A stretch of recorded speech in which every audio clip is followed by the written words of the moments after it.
जय जगन्नाथ बंधु मैंने आरएम देसी फार्म में आपण मानक स्वागत। आपण मानक मु मोर पूर्व वीडियो रे हिबिस्कस विषय कही हे तो अनेक माने कहीं ये जिनस को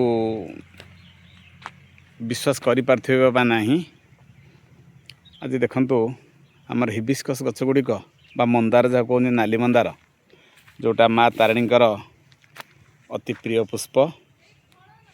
देखो गछ गुड़िक किपरि मात्रा रे ग्रोथ करिछि एवं गछरे फूल किपरि भाबरे आसीछि। देखंतु हमर प्रत्येक गछ गुड़िक रे पाखापाखि फूल 2 3 4 5 एही हिसाब रे आसीछि एवं गछ गुड़िकर हाइट वर्तमान हमर देखंतु मोर छाती पर्यंत आसीगलानी। तेणु छाती पर्यंत आसला बेलू गछटा मिनिमम 3.5 फुट ग्रोथ होइछि। बर्तमान आमर जी फूल अच्छी गचर देखिपे पाखापाखि 1000 रु कम नहीं, 1000 ऊर्ध्व हम पछे कम हेनी। ये फूल गुड़िक प्रतिदिन जदि आमर तोला है बिक्री करा जिवो ताहले निश्चय मात्रा रे किछि आर्थिक उपार्जन हो पार एवं निजर बगीचा मध्य सुंदर दिशिबो, निज घरर ठाकुर पूजाटे हो पार। कारण आजिकल मंदार फूलर मध्य भल चाहिदा अच्छी।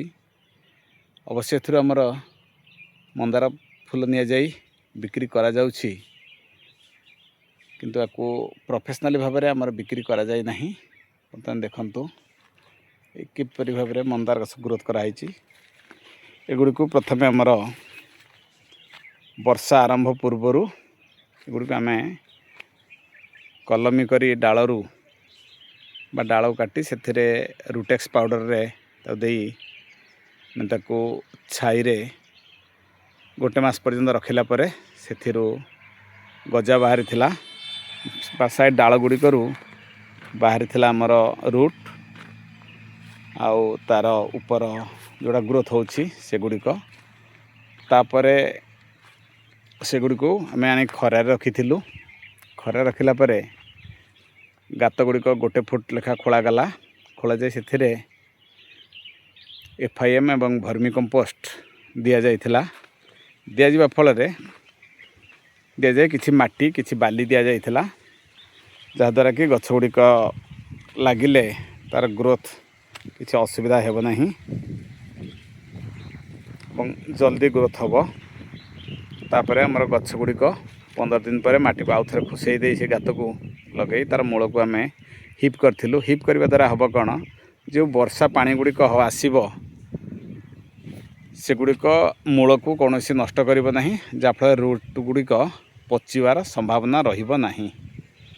तेणु यहीपरि भाव में आम लगा जाई गछ को ग्रोथ करा जाइछि। ये गछ गुड़िक आमर वर्तमान हो गलानी 6 मास पर्यंत, 6 रु 7 मास हम आमर लगी। तो देखंतु गछ गुड़िक किपर मात्रा होती। तेणु आपण मैंने एमती करी निजर आर्थिक स्थिति मध्य सुधारी पारिबे एवं निजर बगीचा गुड़िक मध्य अति सुंदर दिसिबो। जय जगन्नाथ।